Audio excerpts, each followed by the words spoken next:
Assalamualaikum dan selamat sejahtera kepada ibu-ibu dan juga ayah yang hadir hari ini untuk sama-sama kita berkongsi tentang kebaikan dan kepentingan penyusuan susu ibu. Okay, saya Sandra Siti Nohayati binti Zulkarnain akan berkongsi dengan ibu-ibu dan ayah sekalian tentang topik yang akan kita bincangkan pada hari ini. Okay? So, objektif utama penyusuan susu ibu adalah bagi menerangkan kepentingan penyusuan susu ibu kepada ibu dan juga kepada bayi. Okey, kebaikan susu ibu kepada anak.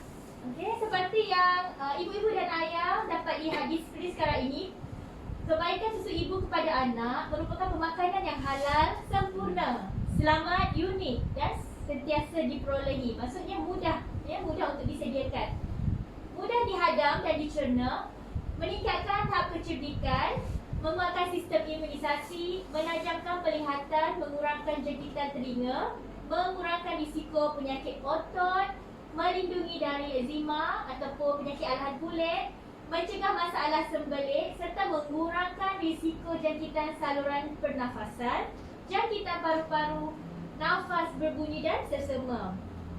Okey, kebaikan kepada ibu seperti yang dapat kita lihat, kebaikan kepada ibu adalah menguatkan tulang dan sendi ibu, mempercepatkan pengecutan rahim dan mengelakkan tumpah darah selepas melahirkan anak. Menjarakkan kehamilan dengan syarat ibu belum didatangi haid dan bayi masih berumur di bawah 6 bulan. Memudahkan ibu kembali kepada bentuk dan berat badan asal. Melindungi dari penyakit jantung, koronari, kanser payudara, kanser ovary dan kanser rahim, serta di sini paling penting adalah mengeratkan hubungan di antara ibu dan juga anak. Okey. Dan saya ingin berkongsi juga risiko sekiranya kita memberi susu formula kepada bayi. Okey, kepada ibu-ibu berisiko untuk mengalami kekurangan sel darah merah, kanser, mudah untuk mendapat kanser payudara dan kanser ovary. Mudah mengalami alahan dan tidak toleransi kepada protein dalam susu formula. Di sini kita dapat lihat alahan ini sering berlaku kepada bayi lah, ya. Okey, lagi satu, mengurangkan kasih sayang dan juga antara ibu dan juga anak. So bonding tu kurang bila anak kita bagi susu formula. Meningkatkan risiko mendapat penyakit tidak berjangkit. Okey. Lebih berisiko mengalami cirit-birit dan jangkitan paru-paru. Okey. Masalah kekurangan zat makanan seperti vitamin A, masalah berat badan berlebihan, meningkatkan risiko kematian, kurang tahap kecerdikan pada bayi, ya, tidak berpeluang memperoleh nutrien dan komponen penting dalam susu ibu seperti lemak omega 3 yang merangsang pertumbuhan urat saraf dan otak serta mata. Okey. So di sini ibu-ibu dan ayah dapat lihat risiko sekiranya kita memberi bayi yang baru lahir susu formula. Satu, memang mudah kita boleh beli, tapi risiko ni akan kita alami lah, ya. Okey. Suka untuk saya tegaskan di sini bahawa susu ibu dalam Islam, okey, kalau kita dapat lihatkan ketika daripada surah Al-Baqarah ayat 233, para ibu hendaklah menyusukan bayi mereka selama 2 tahun penuh, iaitu bagi yang ingin menyempurnakan penyusuan susu itu. Okey, jadi amalan terbaik di sini adalah penyusuan susu ibu secara eksklusif sejalan hingga 6 bulan dan diteruskan sehingga 2 tahun atau lebih, di samping pemberian makanan tambahan mulai umur 6 bulan.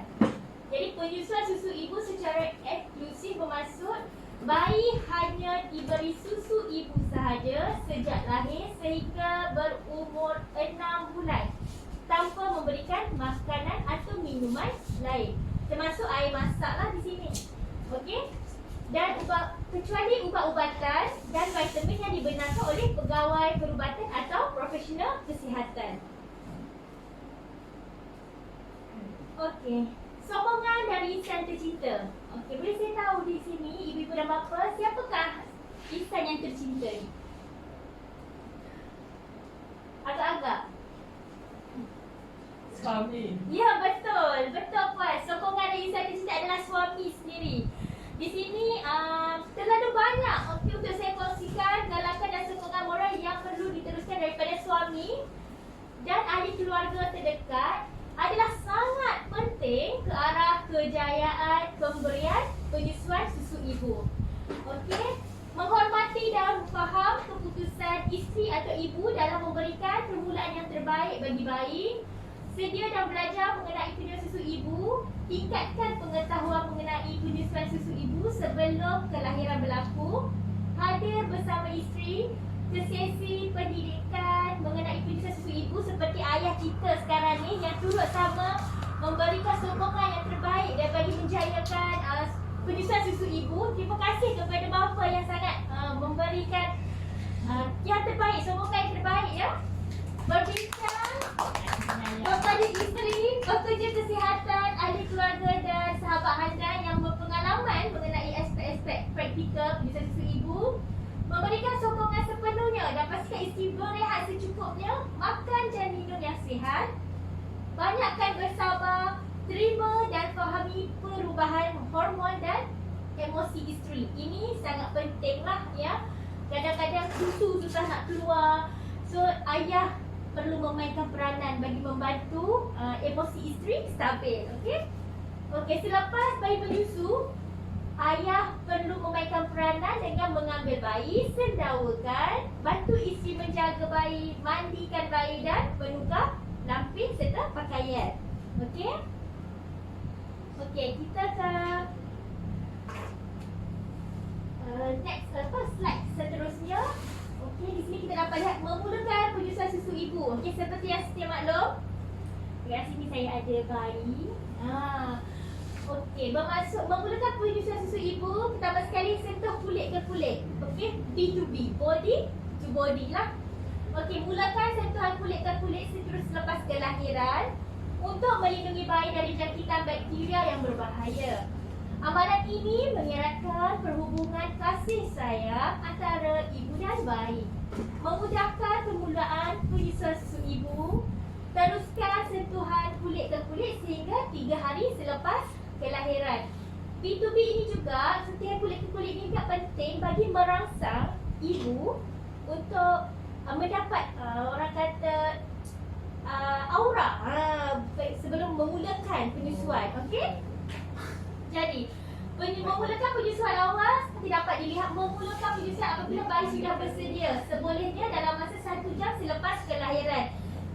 Saya percaya kehebatan kuasa Allah Subhanahu Wa Taala kalau ibu-ibu dan ayah pernah lihat bayi tu bila dah lahir letak di atas badan, dia tahu nak cari kat mana puting mak dia. Dan dia sendiri tahu untuk melakukan hisapan. Ya. Dari situ bermulanya awal penyusuan untuk bayi. Penyusuan susu ibu selepas kelahiran mengikut kehendak bayi sekerap mana dan selama mana yang bayi perlukan. Pastikan bayi disusui setiap 1 hingga 3 jam atau 8 ke 12 kali dalam jangka masa 24 jam. Lebih kerap bayi menyusu, lebih banyak kolostrum dihasilkan dan lebih cepat pengaliran susu ibu. Okey? Okey, so kita nak tengok untuk seterusnya peringkat penghasilan susu ibu. Okey, seperti ibu-ibu dan ayah sedia maklum, okey, gambar di skrin memaparkan apa itu kolostrum.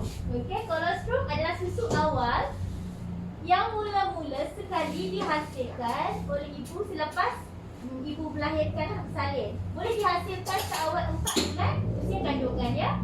Makanan pertama yang terbaik untuk bayi berwarna putih kekuningan, likat, pekat dan melekit.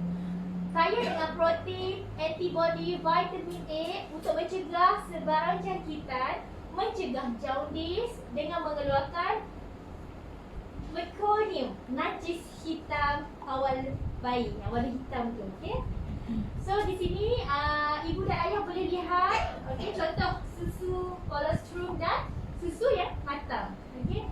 Kolostrum ini adalah ibarat suntikan imunisasi pertama untuk bayi lah. Okey. kandungan susu ibu, okey, kita ada dua, iaitu formil dan hamil. So susu ibu formil atau susu akhir adalah penting bagi pertumbuhan bayi kerana ia mengandungi komposisi yang berbeza. Jadi formil ni dihasilkan di awal setiap sesi penyusuan. Susu yang mula-mula keluar tu lah, ya, dihasilkan lebih banyak berbanding dengan susu akhir. Jadi susu formil ni dia lebih cair dan jernih, kaya dengan protein, laktosa dan nutrien lain. Kandungan air yang tinggi membekalkan bayi dengan air yang mencukupi walaupun pada cuaca yang panas. Bagi 6 bulan pertama, jika bayi diberikan penyusuan susu ibu secara eksklusif, mereka tidak memerlukan cecair lain selain daripada susu ibu, ya. Jika bayi yang diberikan penyusuan ibu diberi air tambahan, mereka akan kurang menyusu susu ibu. Okey? Perkara ini mengakibatkan kekurangan pengambilan tenaga, protein dan juga nutrien, ya. Okey, jom kita pergi ke hair milk pula. Okey, kalau perasan dekat gambar di skrin, kita dapat tengok susu awal, formate dan hair milk, okey? Susu akhir tu, nampak tak? Kepekatan dan cair. Awal tu cair, yang kemudian yang susu akhir tu dia baru pekat.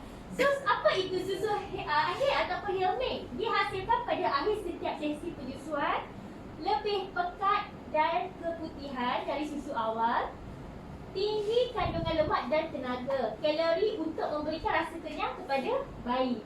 Adalah penting bayi menyusu sehingga kenyang dan melepaskannya sendiri. Langkah ini memastikan bayi memperolehi susu air yang kaya dengan lemak dan padat dengan tenaga.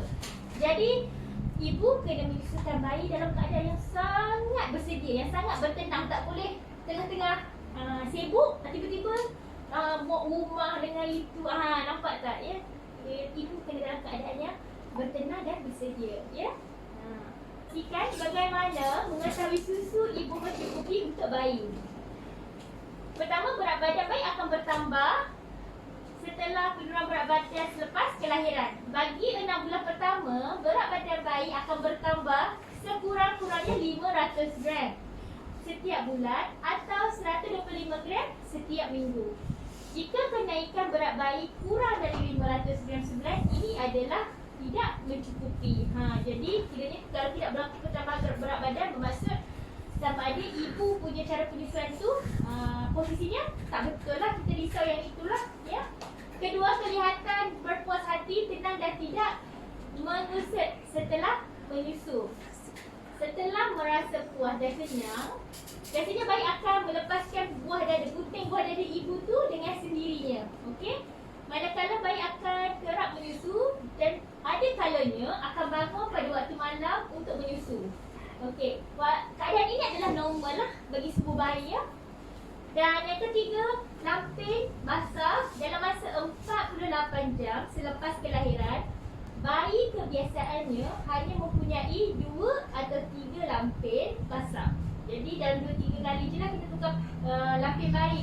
Dari umur 5 hari ke atas, bayi akan lebih kerap membuang air kecil, sekurang-kurangnya 6 lampin basah sehari, ya. Okey, seterusnya warna najis. Okey, warna najis bayi akan berwarna hitam yang dinamakan meconium tadi. Beberapa hari selepas kelahiran, warna najis akan berubah menjadi kehijauan dan kemudian berubah menjadi kuning. Najis juga akan lebih melekit dan banyak, ya. So yang kelima, kekerapan membuang najis. Mulai umur 4 hari, bayi akan membuang najis berwarna kuning sekurang-kurangnya 2 kali sehari. Dan ibu ayah tak perlu bimbang, kerana jika najis bayi kelihatan cair, perkara ini adalah lumrah bagi ibu yang bagi bayi yang menyusu, yang menyusu secara eksklusif. Okey. So di sini saya buka soalan. Sekiranya ada apa-apa soalan daripada audiens, daripada ibu dan ayah. Okay. Jadi saya harap sedikit sebanyak perkongsian saya pada hari ini kepada ibu dan ayah yang hadir hari ini cukup. Okey, sekiranya ada apa-apa boleh mengajukan soalan dan insya-Allah saya sedia untuk memberi dengan jawapan. Diharapkan ibu dan ayah berpuas hati dengan topik kita pada hari ini. Sekian, wabillahi taufiq wal hidayah. Wassalamualaikum warahmatullahi taala wabarakatuh. Terima kasih.